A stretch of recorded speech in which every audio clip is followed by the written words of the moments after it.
Straight Talk Africa. Let me come to you, Ambassador Ali. You heard your fellow panelist, Ali, talk about the African Union.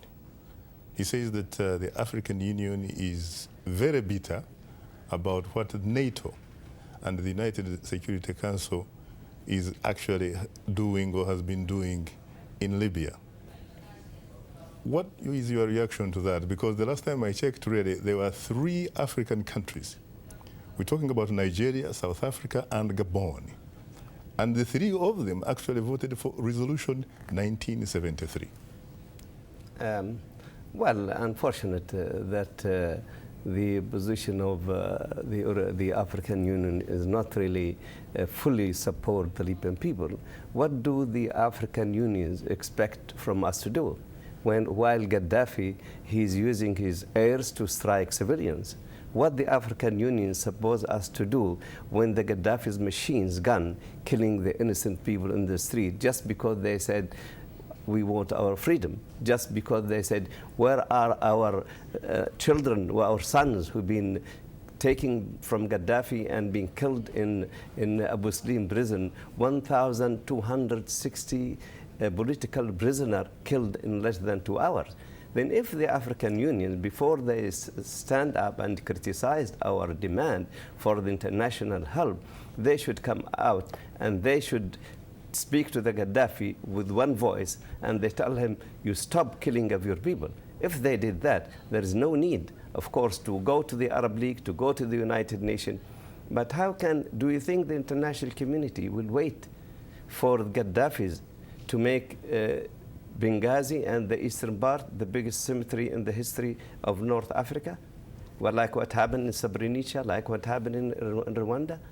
Unfortunate, our friends in African countries, they don't stand by the people. They stand by Gaddafi. And then at the same time, even after this fighting is taking on and on, the role of the African Union, the initiative, the peace initiative they present is still carry on the same ambitions of Gaddafi's family. How can you have a real reform under the man who is stick to the chair, not sitting, stick to the chair for 42 years? This will never happen. But maybe you can understand some of the arguments here advanced by the African or some African Union member states. They are saying that the resolution 1973 was really meant to provide a no-fly zone.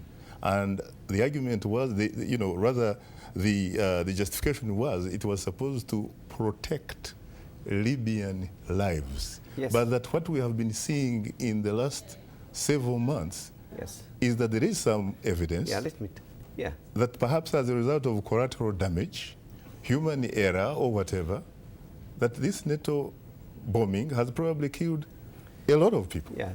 You know what's my interpretation to the 1970 and 1973? That non-fly zone and protection of the Libyan civilian from Gaddafi. You have to put 2 lines under protection of the civilian. From Gaddafi. How do we protect the Libyan civilian if Gaddafi is the man who's sitting in his operation room and giving the orders to kill the people? Gaddafi himself is a target. If Gaddafi is not there, then the order will not come from other people.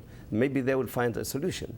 Then you cannot blame the Arab League and the United Nations and the democratic world to come out and they support us in that way. We go through the process which is required by law and by international law. We went to the Arab League and we went to the United Nations. But as I said before, if the African Union, they came out and they said, no, Gaddafi, you stop killing your people, give them a chance. What we want, they have to make a right compromise. Then we will not blame. Will not be blamed for what we are doing. This is how can you just stand and watch and speak from our condition of places, and you see the Libyan not only killed the Libyan are raped. Women are raped in front of their families. In every city, Gaddafi he managed to control after the raise up. Then unfortunately, we have no choice. We have to protect these people. Then the Gaddafi, as far as Gaddafi is there, then the danger is still around.